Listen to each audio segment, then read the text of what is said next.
You have to face. తెలంగాణలో Congress party ఇప్పుడు అధికారంలో ఉంది. మీ అబ్జర్వేషన్ ప్రకారం మీ కాలిక్యులేషన్లో ఎన్ని సీట్లు వస్తాయి అనుకుంటున్నారు మామూలుగా ఓవరాల్గా? అట్లా అసలు నేను ఎప్పుడు చెప్పను నగేష్ అన్న. అటు జగన్మోహన్ రెడ్డి గారు కూడా ఎప్పుడు నా జీవితంలో ఇన్నొత్తాయి అని నేను ఎప్పుడు చెప్పను.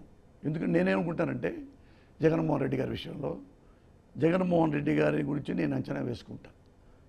సిన్సియర్గా ప్రజలకు చేస్తున్నాడు సర్వీస్, కాబట్టి ప్రజలు జగన్మోహన్ రెడ్డి గారు ముఖ్యమంత్రిగా మళ్ళీ గెలిపిస్తారు అని గుడ్డి నమ్మకం, గుడ్డి కాదు సంపూర్ణమైన నమ్మకం నాకుంది. ఇలా ఇక్కడ రేవంత్ పాలన ఎలా ఉంది గత 5 నెలల కాలంలో? ఇప్పుడు రేవంత్ రెడ్డి గారు మొన్న ముఖ్యమంత్రి అయ్యాడు.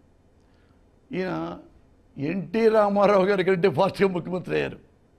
అంటే ఆయనలో ఒక క్వాలిటీ ఉన్నాయి, ఒక క్యారెక్టర్ ఉంది, ఒక డెడికేషన్ ఉంది, ఒక డివోషన్.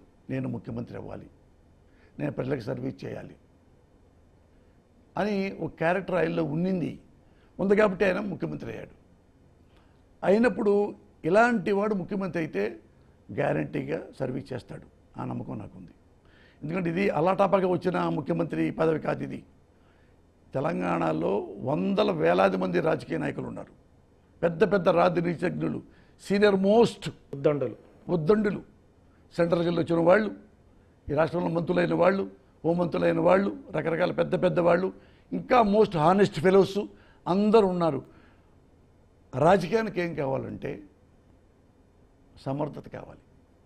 ఆయనకి నీతులు వచ్చు, బూతులు వచ్చు, మంచి ఉంది, చెడు ఉంది. నువ్వు మంచిగుంటే ఆయన బ్రహ్మాండంగా మంచిగుంటాడు, నువ్వు చెడు చేద్దాం అనుకుంటే ఆయన చెడు చేస్తాడు. ఒకటే లెక్క ఆయనకి. నువ్వు నాతో స్ట్రైట్గా ఉండు, చచ్చిపోయేదాకా నీతో స్ట్రైట్గా ఉంటా.